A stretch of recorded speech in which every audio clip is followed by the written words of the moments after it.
Ni son père qui était parti travailler avant qu'elle ne se réveille. J'étais la nouvelle femme de ménage. On m'avait prévenu de ne pas la déranger. Mais lorsqu'elle m'a regardée pour la première fois, j'ai vu quelque chose que tout le monde avait manqué. 3 semaines plus tard, tout allait changer.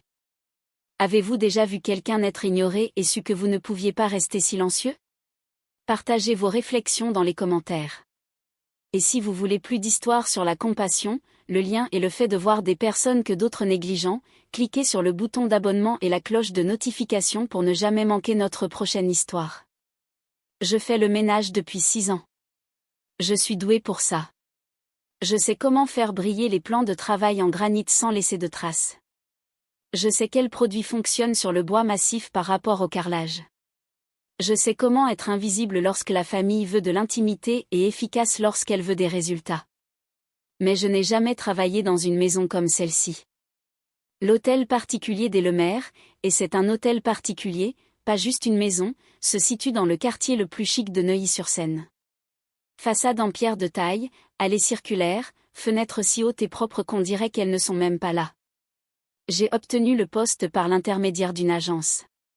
Bon salaire, avantages sociaux à temps plein après 90 jours.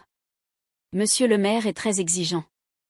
La femme de l'agence m'a dit que l'ancienne femme de ménage était partie subitement. Il a besoin de quelqu'un de fiable, de discret, de professionnel. Je suis toutes ces choses. J'ai besoin de ce travail. Mon loyer a augmenté le mois dernier et ma voiture a besoin de pneus neufs. Alors, me voici. Premier jour, 7 heures du matin. Je sonne. La femme qui ouvre la porte à la soixantaine, les cheveux gris tirés en un chignon serré, une robe bleu marine, aucun sourire. C'est vous, Léa? Oui, madame. Je suis madame Hélène Leroy. Je gère le personnel de maison. Elle me regarde de haut en bas comme si elle inspectait des produits à l'épicerie. Vous êtes jeune. J'ai 28 ans. Je fais le ménage professionnellement depuis 6 ans. HMPH, elle s'écarte. Entrez. Le hall est plus grand que tout mon studio. Sol en marbre. Un lustre qui coûte probablement plus que ce que je gagnerai en 5 ans. Un escalier qui s'incurve jusqu'au premier étage comme dans un film. Monsieur le maire part au bureau à 6h30, dit madame Leroy en marchant. Je la suis, mes chaussures grinçant légèrement sur le marbre. Il rentre vers 19h. Parfois plus tard, vous le verrez rarement. Compris. Vos responsabilités, dépoussiérer toutes les surfaces quotidiennement, passer l'aspirateur sur les tapis, laver les parquets et les carrelages, la lessive 2 fois par semaine, nettoyage en profondeur des salles de bain, fenêtre 1 fois par semaine. Elle énumère la liste sans me regarder. Vous travaillerez du lundi au vendredi, de 7h à 15h.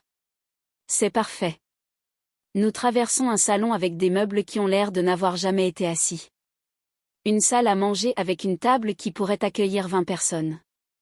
Une cuisine avec des appareils que je ne reconnais même pas. Gaston s'occupe de tous les repas, dit madame Leroy, désignant un homme d'une 50aine d'années qui coupe des légumes. Il me fait un signe de tête mais ne parle pas, vous ne touchez à la cuisine que pour nettoyer. J'ai compris. Et une dernière chose. Madame Leroy s'arrête, se tourne vers moi. Son expression change, devient prudente. Monsieur le maire a une fille, Jeanne. Elle a 6 ans. D'accord. Elle a des besoins spécifiques. Madame Leroy dit le mot doucement comme si c'était quelque chose de honteux. Elle est principalement dans son coin. Vous la verrez parfois dans la maison. Laissez-la tranquille. Quelque chose dans sa façon de le dire. Laissez-la tranquille. Ça me tord l'estomac. Laissez-la tranquille. N'interagissez pas. Elle n'aime pas ça. Ça la perturbe. Je veux poser plus de questions. Mais madame Leroy marche déjà à nouveau. Vos produits de nettoyage sont dans la buanderie. Commencez par les chambres d'amis à l'étage. Je vérifierai votre travail à midi. Je passe les 2 premières heures à nettoyer des chambres d'amis qui n'ont jamais été utilisées. Draps blancs impeccables. Vers 9h30, je dépoussière le couloir du premier étage quand je l'entends. Musique douce, répétitive, la même mélodie jouant encore et encore. Je suis le son jusqu'à une porte fermée au bout du couloir. Plaque rose. Jeanne. Je ne devrais pas. Madame Leroy m'a dit de la laisser tranquille, mais je suis curieuse. Je frappe doucement. Bonjour. Pas de réponse. J'entr'ouvre la porte. La pièce est inattendue. Elle est grande, mais elle ne semble pas vide comme le reste de la maison. Il y a des jouets, des livres, une petite table avec des crayons éparpillés, des peluches alignées par taille sur une étagère, de la plus petite à la plus grande, parfaitement organisées. Et dans le coin, assise sur un tapis violet, il y a une petite fille, Jeanne. Elle est menue, de longs cheveux blonds et de tresses, portant une robe jaune à fleurs blanches. Elle tient une tablette et la musique en provient. La même chanson jouant en boucle. Elle ne lève pas les yeux lorsque j'ouvre la porte. Salut, dis-je doucement. Rien. Je suis nouvelle ici. Je nettoie la maison. Elle se balance légèrement d'avant en arrière, les yeux fixés sur la tablette. Je devrais partir. Madame Leroy a dit de ne pas interagir, mais quelque chose m'arrête. Cette petite fille est seule dans cette immense maison avec du personnel qui l'ignore et un père qui n'est jamais là. C'est une jolie chanson. J'essaie à nouveau. Le balancement de Jeanne s'arrête juste une seconde. Puis elle recommence, mais je l'ai vue. Elle m'a entendu. D'accord, dis-je doucement. Je vous laisse écouter. Je serai en bas si vous avez besoin de quelque chose. Je ferme la porte. À midi, Madame Leroy inspecte mon travail avec un presse-papier. Elle passe son doigt le long des plaintes, vérifie les coins, ouvre les placards. Acceptable, dit-elle finalement, ce que je suppose être un grand compliment de sa part. Merci. Le déjeuner est à 12h30. Vous mangez dans la cuisine. 20 minutes. Je meurs de faim, donc je suis reconnaissante. Gaston a fait des sandwichs au poulet crudité. Il en pose un devant moi sans un mot, puis retourne à la préparation du dîner. Madame Leroy s'assoit en face de moi avec du thé. Pas de nourriture. Vous êtes allé dans la chambre de Jeanne, dit-elle. Mon estomac se contracte. J'ai entendu de la musique.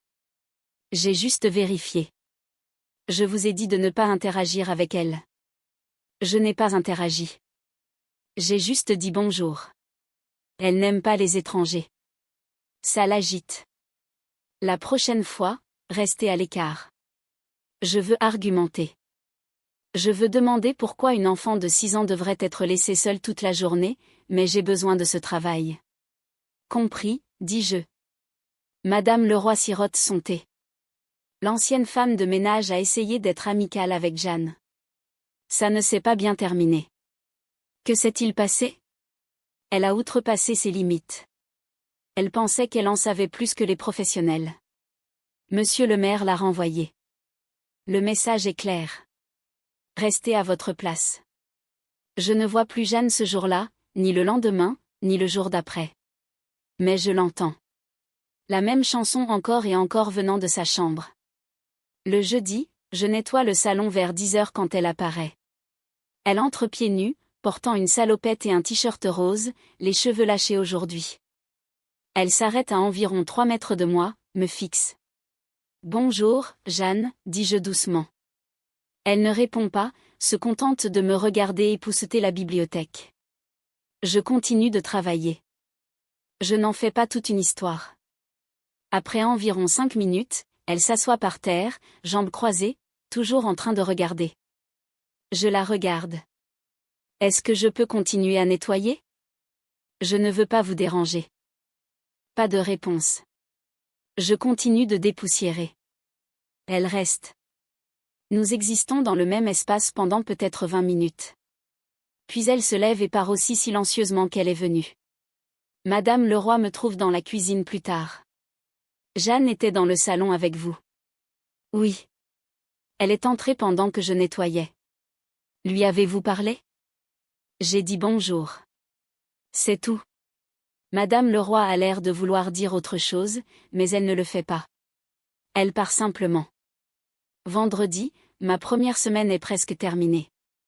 Je suis de nouveau dans le salon. Cette fois, J'ai mon téléphone sur le rebord de la fenêtre jouant de la musique doucement pendant que je travaille. Juste quelque chose pour rendre le silence moins oppressant.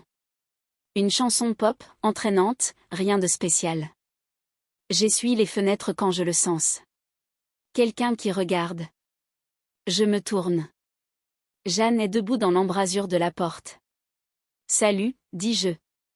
Elle fait un pas dans la pièce, puis un autre. Elle regarde mon téléphone, la musique. Est-ce que vous aimez cette chanson? Je demande. Elle incline la tête, écoutant. Puis elle fait un autre pas et un autre jusqu'à ce qu'elle soit à environ 1,50 m. Je ne bouge pas. Je ne veux pas lui faire peur. J'aime la musique pendant que je travaille, dis-je. Ça rend les choses plus amusantes.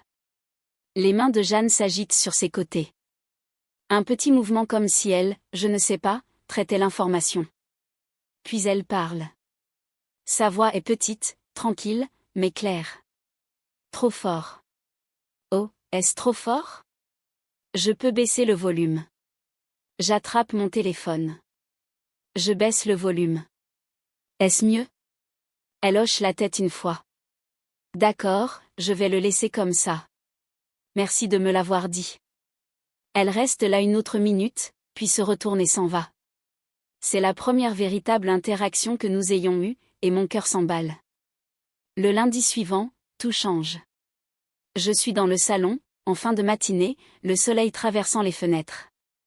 J'ai fini de dépoussiérer. Je suis sur le point de commencer à passer l'aspirateur. Mon téléphone joue de la musique à nouveau. Plus doucement cette fois. Une chanson que j'adore passe. Quelque chose avec un bon rythme. Je ne peux pas m'en empêcher. Je commence à bouger un peu pendant que je travaille. Je me balance. Rien de dramatique, juste danser légèrement pendant que je nettoie. C'est stupide, mais ça me rend heureuse. Et puis je l'entends. Danse avec moi. Je me fige. Je me retourne. Jeanne est là, les mains sur ses côtés, me regardant directement. Qu'est-ce que vous avez dit, ma puce? Danse avec moi. Sa voix est sérieuse, pas tout à fait une question, pas tout à fait une exigence, juste une affirmation. Ma gorge se serre. Vous voulez danser? Elle hoche la tête. Je regarde autour de moi. Madame Leroy n'est nulle part. Gaston est dans la cuisine. Nous sommes seuls. Je devrais trouver Madame Leroy et suivre les règles. Mais cette petite fille vient de me demander de danser avec elle et je ne vais pas dire non. D'accord, dis-je doucement. Dansons. Je m'approche d'elle lentement. Je ne veux pas l'effrayer. Je m'accroupis à sa hauteur. Est-ce que je peux vous donner la main? Elle regarde ma main, réfléchit. Puis lentement, si lentement, elle tend la main. Sa petite main glisse dans la mienne. Je me lève doucement. Prête? Elle hoche la tête. Je commence à me balancer doucement d'un côté à l'autre, en gardant le rythme de la musique. Jeanne regarde mes pieds, puis commence à copier le mouvement, raide au début, puis un peu plus souple. Nous dansons, cette petite de 6 ans et moi. Et elle sourit. Elle sourit vraiment. Je ne sais pas combien de temps nous dansons. Peut-être 2 minutes, peut-être 5. Mais alors je l'entends. Qu'est-ce qui se passe ici? Madame Leroy est debout dans l'embrasure de la porte, le visage pâle, les yeux écarquillés. Je lâche immédiatement la main de Jeanne.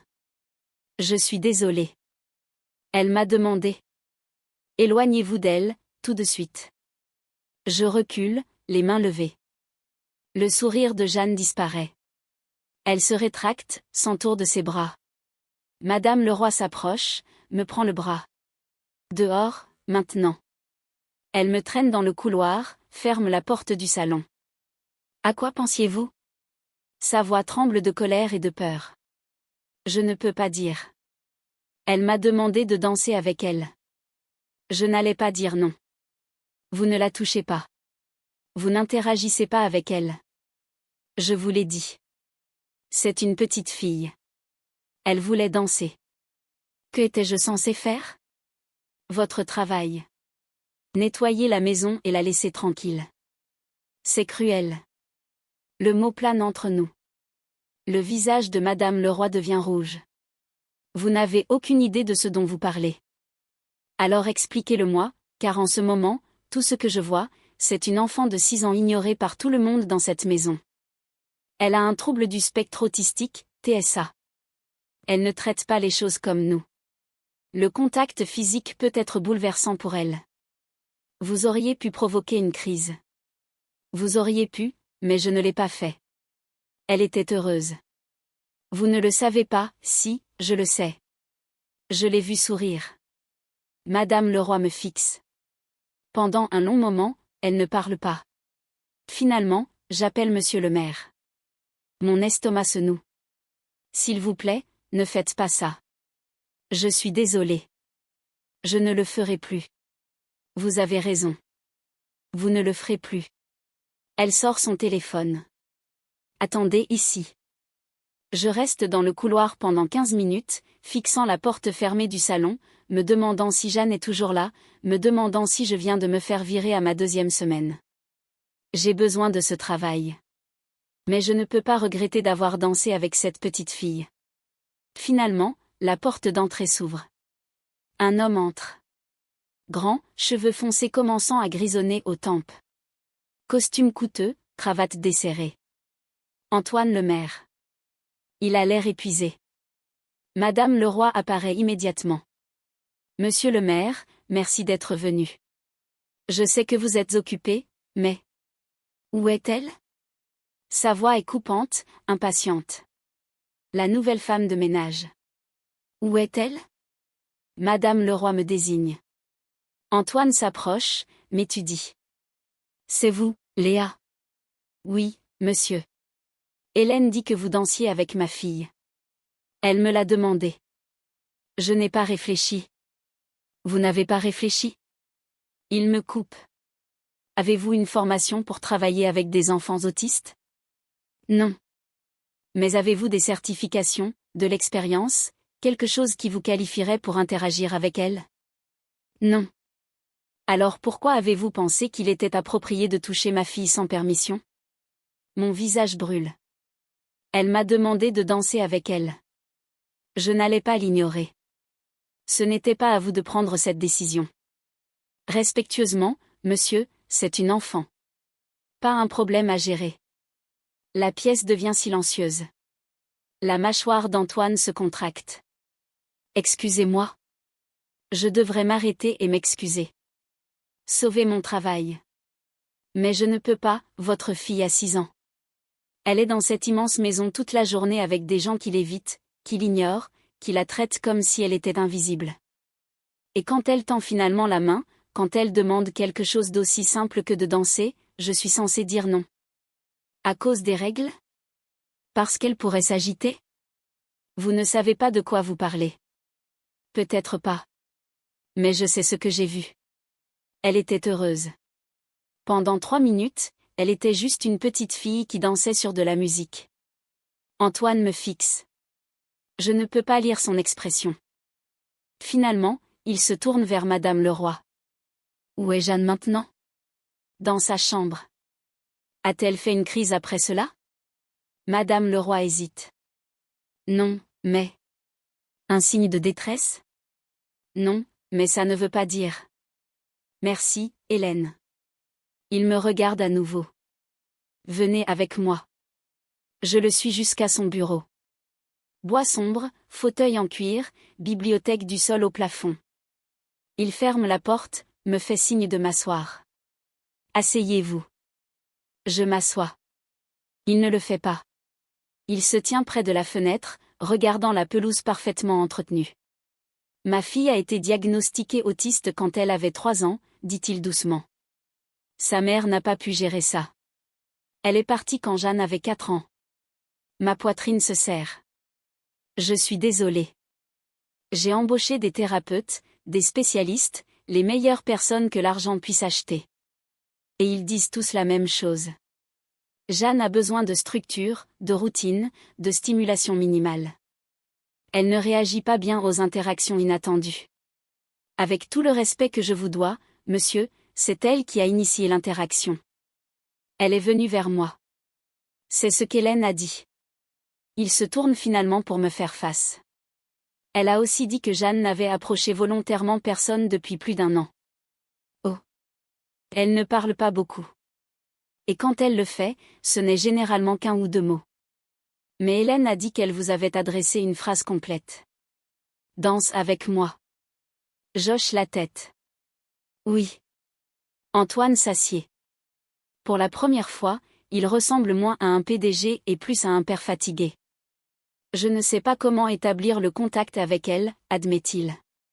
Chaque fois que j'essaie, elle se retire.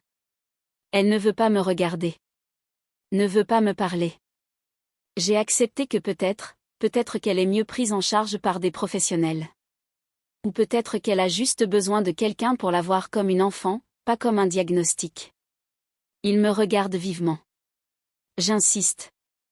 Je ne sais rien sur l'autisme. Vous avez raison.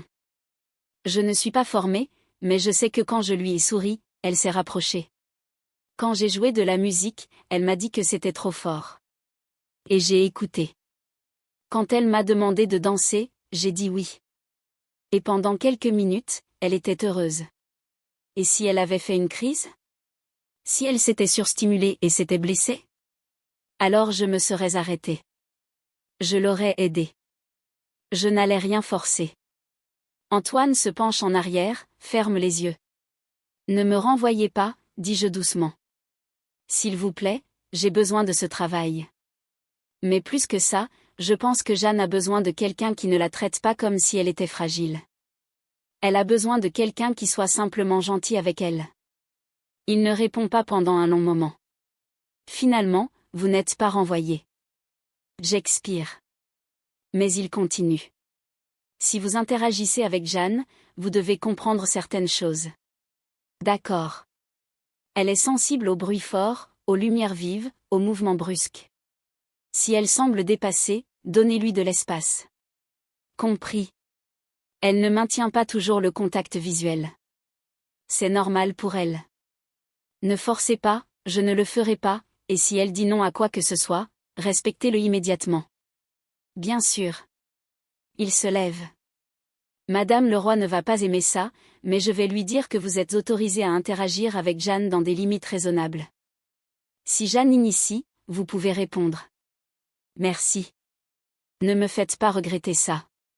Au cours des semaines suivantes, quelque chose change dans la maison Lemaire. Jeanne commence à me chercher.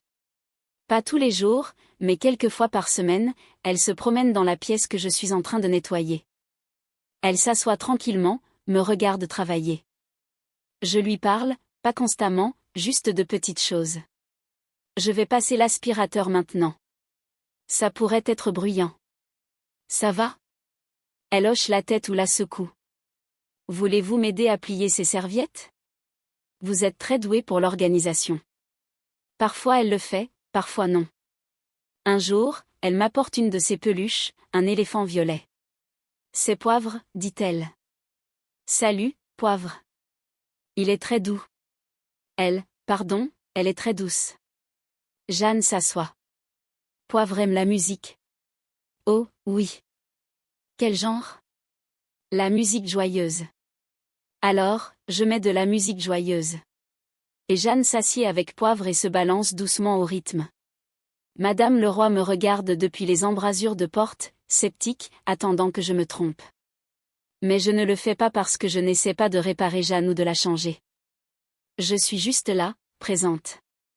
Un après-midi, environ 6 semaines après mes débuts, Antoine rentre tôt. Je suis dans le salon. Jeanne est assise sur le canapé, organisant des crayons par couleur. Je dépoussière à proximité. Jeanne, dit Antoine depuis la porte. Je suis à la maison. Elle ne lève pas les yeux. Jeanne, essaie-t-il à nouveau, plus doucement. Comment s'est passée ta journée? Rien. Je vois la douleur traverser son visage. Elle organise les crayons depuis environ 20 minutes, je propose doucement. Elle est très concentrée. Antoine la regarde. Elle ne me parle jamais. Avez-vous essayé de lui parler de ce qui l'intéresse? Je ne sais pas ce qui l'intéresse. Les crayons apparemment, et la musique, et ses peluches. Je pose mon chiffon. Puis-je? Il hoche la tête. Je m'approche de Jeanne. Je m'assieds par terre à côté du canapé. Jeanne, ton papa est rentré. Tu veux lui montrer comment tu as organisé les crayons? Elle me regarde, puis son père, puis lentement elle prend un crayon bleu, le tend vers Antoine. Il le fixe comme s'il ne pouvait pas croire ce qui se passe. Elle vous montre, je chuchote. Prenez-le. Il s'approche, s'agenouille, prend le crayon. Merci, Jeanne. Elle en prend un autre, jaune, le lui tend. Tu organises par couleur, dit-il. C'est très intelligent. Elle hoche la tête. Il passe les 10 minutes suivantes comme ça. Jeanne lui tendant des crayons. Antoine les acceptant, commentant doucement chacun d'eux. Ce n'est pas une conversation, pas vraiment, mais c'est un lien. Et quand je regarde Antoine, il a les larmes aux yeux. 3 mois après avoir commencé à travailler pour les Lemaire, Antoine me demande de rester tard un soir. Je veux vous parler de quelque chose, dit-il après que Jeanne ait couché. Bien sûr. À 20h, je suis de nouveau assise dans son bureau. J'ai observé, dit-il, la façon dont vous êtes avec Jeanne, les progrès qu'elle a faits, elle est merveilleuse. Elle parle plus, interagit plus. Elle m'a même fait un câlin la semaine dernière. Sa voix se brise légèrement. Je ne me souviens pas de la dernière fois qu'elle a fait ça. C'est incroyable. C'est grâce à vous. Il se penche en avant. Je veux vous proposer un poste différent. Pas comme femme de ménage, mais comme accompagnatrice de Jeanne. À temps plein, meilleur salaire, avantages, tout ce dont vous avez besoin. Je suis stupéfaite. Monsieur le maire, je ne suis pas qualifiée. Vous êtes plus qualifié que quiconque que j'ai embauché parce que vous la voyez, elle, pas son diagnostic. Je n'ai aucune certification. Nous vous formerons correctement. Mais Léa, vous avez quelque chose qui ne s'apprend pas. Vous avez de l'empathie, de la patience, de la gentillesse. Il s'arrête. Vous avez ce dont Jeanne a besoin. J'y pense, à cette petite fille qui m'a demandé de danser, qui me tend des crayons maintenant. Qui dit Léa, reste quand je suis sur le point de partir chaque jour. D'accord, dis-je. Oui, je le ferai. 6 mois se sont écoulés maintenant. Jeanne a 7 ans. Elle est dans un programme d'enseignement spécialisé qui comprend vraiment ses besoins. Elle a des amis, d'autres enfants que ça ne dérange pas qu'elle ne maintienne pas toujours le contact visuel ou qu'elle ait besoin de pause quand les choses deviennent accablantes. Elle parle plus, pas constamment, mais assez. Elle aime toujours la musique. Nous dansons presque tous les jours.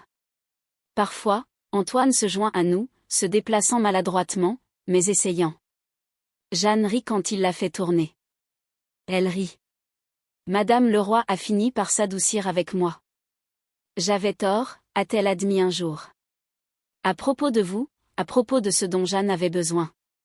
Gaston prépare les repas préférés de Jeanne maintenant. Lui demande son avis sur de nouvelles recettes. La maison se sent différente, moins comme un musée, plus comme un foyer. La semaine dernière, Jeanne a fait quelque chose qui m'a fait pleurer. Nous étions dans le salon, la musique jouait, juste nous deux. Elle s'est approchée de moi, m'a pris la main. Danse avec moi, a-t-elle dit, tout comme la première fois. Toujours, lui ai-je répondu. Et nous avons dansé, parce que c'est ce que vous faites quand quelqu'un vous demande de le voir, d'être avec lui, de le traiter comme s'il comptait. Vous dites oui. Avez-vous déjà créé un lien avec quelqu'un que d'autres avaient abandonné? Avez-vous déjà vu quelqu'un pour qui il est vraiment au-delà des étiquettes ou des diagnostics? Partagez vos réflexions dans les commentaires ci-dessous. Si cette histoire de compassion, de lien et de voir les personnes que d'autres négligents vous a ému, veuillez cliquer sur le bouton j'aime et vous abonner pour plus d'histoires sur la gentillesse, l'acceptation et le pouvoir d'être simplement présent. N'oubliez pas de cliquer sur la cloche de notification pour ne jamais manquer notre prochaine histoire. Merci d'avoir regardé.